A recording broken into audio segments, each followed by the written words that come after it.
Irrid ngħix f'pajjiż bi gvern li jaħseb u jinvesti f'kulħadd. Iddikjara dan l-attivist laburista Randolph De Battista f'diskors li jagħmel waqt ir-Rally Team Malta.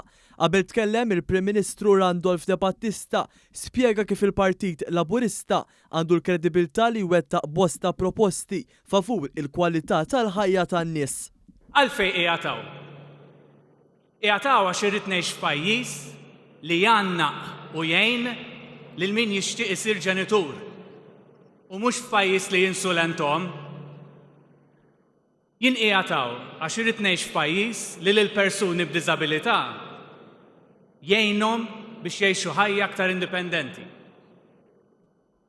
Qiegħataw għax irrid illi ngħix f'pajjiż illi min għandu tul baxx jista' jaspira li jimxi l quddiem u li jsib gvern illi jgħinu mhux li jfixklu, għax naf x'jiġifieri li titrabba f'familja bidħul baxx.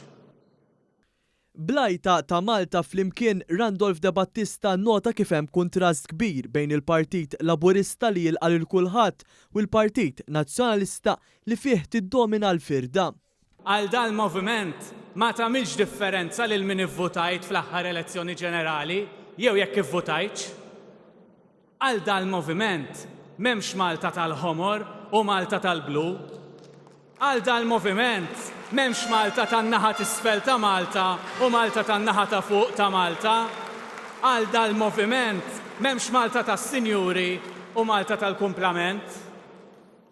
Għal dan il-moviment Malta hija waħda sħiħa, Malta flimkien.